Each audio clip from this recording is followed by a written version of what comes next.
Hello. Hello, I'm Leticia Mooney, and this little girl, Dolly, is the Brutal Pixie. And I wanted to do a video about why I turned off this brand. Now, for those of you who don't know, I ran a business for over 10 years called Brutal Pixie. And the story with that is that I had a friend who was a good friend of mine then, and she's an amazing web designer and photographer. Her name is Kay Smoliak. And I had headhunted Kay from Faster Louder when we were both music journalists writing for Faster Louder in Australia. And I was setting up an alternative magazine just for metalheads called Metal as Fuck. And she was the first person I headhunted for that magazine. Then she, it turned out, had a nickname for me, which was Brutal Pixie, because I'm small, short, small, and I like fast, heavy music. And so when I had gone out freelancing again, after like selling off the magazine and stuff, and I decided to call my business Brutal Pixie because Kay had gifted me the most amazing gift, and that was a domain and a website and a logo, all hosted for me. She sent it to me. She said, do with this whatever you like. So I put a business on it. That's kind of what I do. And when I did, people said to me, you will never have a serious business with a brand like that. Because the pixie is not just a pixie, right? Like, she looks a bit like me. She has a hood under here. She got wings, like these big. She have these big wings. She got a cleaver with blood on it. She has wild metal boots on, and this is the dolly I had made. But the logo is substantially similar. You can see it as the thumbnail on this video.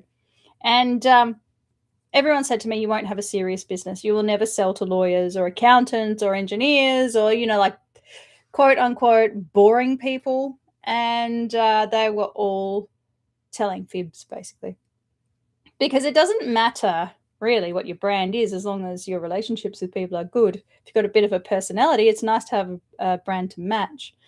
And I was still very much this kind of person at that time. There are a few problems with the brand. So if you're into business naming, you'll identify some problems with it. The first one is it doesn't tell you what it is. So in terms of people drive-by value, right? Like if you're driving past a business that says Brutal Pixie, you're like, oh, I don't know what that is. If it says Dave's Plumbing, you know exactly what it is. So Brutal Pixie had a lot of problems because it didn't specify what the business was. It was a content strategy and copywriting business, but it wasn't marketing content strategy. It was a different type, and that's a whole other story on its own, because frankly nobody understands the phrase content strategy. I'm not doing a video on that today. I'm doing a video on this. So what I did was I had the intention of having a business that I could have as a company that would not have my name on it, that at some point maybe I could sell. That was the point. So there were a lot of systems and stuff in the business, but by the time I switched the business off, there was very little value in it, because I didn't have any clients and stuff at the end, because I went out on maternity leave, and people didn't really want to hang around, which, I don't blame them, because I couldn't give them a return date either. So in the end, I just turned it off. What happened was, though, when I had the brand, I had lots of brand assets. I had some beautiful logos, thanks to Kay and her team. And this doll I had made, I sent a picture of the logo to a team in the US, and they make plushies from Scribble even. Like you could send your kids drawings. You could see some on my wall here. You can send your kids drawings to these people, and they will make plushies out of them. So I sent the Pixie logo, and they did the most incredible job.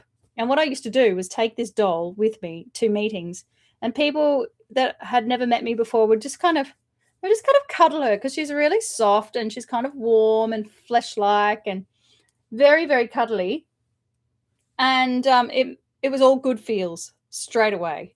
I took her to conferences, and same thing. She was fantastic for making friends for me, because people wanted to see what this dolly was.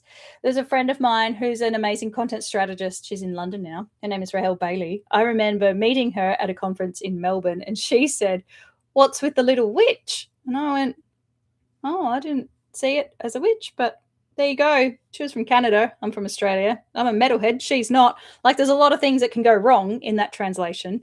And so there was a lot of problems in terms of understandability. Having said that, the brand just stuck with people because the logo was phenomenal. And part of that is because she carries a cleaver. Okay, she carries this cleaver that's covered in blood, and not many people have a business like that, a business logo like that, I should say. So what's happened is over time, like that, I had that company for over 10 years. Over time, the brand became something that just kind of stuck. It's easy to say. It has some really identifiable visual assets to it. And even today, and what's today is February 2026, I haven't been in the business. I haven't had this business now for about 5 years.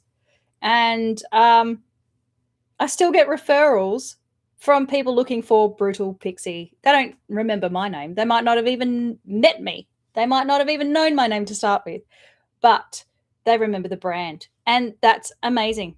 So the question is, if you have an amazing brand, why would you switch it off? So here's the thing. So I had a child and my whole world changed, as it tends to when you have kids. And I'm just not this chick anymore. Yeah. Like, I don't go to metal shows anymore.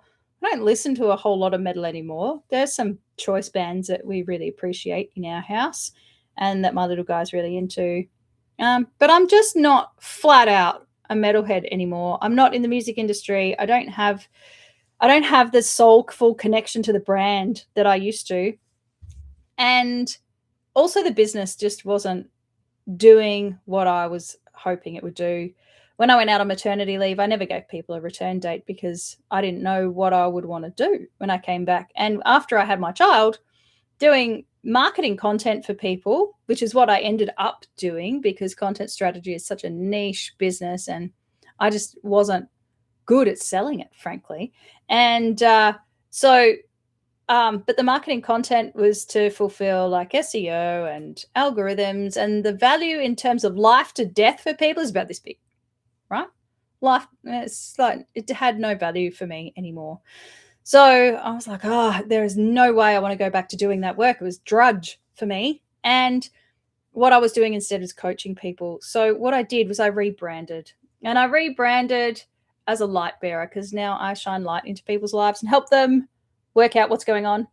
I'm a coach for freelance creatives, and I help them to build a banging business so that they can art more, but do it without all of the survival freak out, like my mum-in-law said the most amazing thing. She said that freelance creatives always have this fear that they're going to end up living in their cars. But the problem is there's no room in your car for your art supplies once you're living in it. So you just feel like you're going to panic all the time and you're going to die. So I help people to get out of that so they can art and they can live and they're not just working all the time. So if that's you, let me know and we'll have a chat, won't we, Pixie? So the Pixie has been in the hands of my son since he was born, which I had struggled with because she cost an awful lot of money to have made. And she has a real memorabilia value for me. But she's so beautiful and soft and he loves her, which I totally understand. Also, she does kind of look like me a little bit. Maybe not today, but lots of the time. But so I just turned the brand off. And, if the business had any sale value, for example, systems that just worked, particularly sales systems that just worked, maybe I could have sold it, but I just turned the brand off. It was good fun while it lasted. And I want to just share with you the lesson, okay? Everyone said to me, you'll never sell to lawyers. I worked primarily with law firms, accountants, financial lenders, and engineers with a brand that looks like this. All the people in suits who look boring are secretly on the inside a bit like this. They're all a bit edgy and they dress like they're not. It doesn't mean they're not. It doesn't mean they don't want a bit of that edge in their lives. So if you have a wild brand idea, don't discount it because the whole world tells you it's not going to work. Have some faith, yeah? Have some faith in yourself and in your life and what you can do, especially if you have a personality behind you, because that's going to make it really, really fly. And there you go. So a lot of people hadn't heard why I switched the Pixie off, but frankly, just wasn't me anymore. And I wasn't going to do anything with it. No one would have bought it. And so now I get a good story, got a great dolly out of it, and you have had an interesting video. All right, till next time, see ya.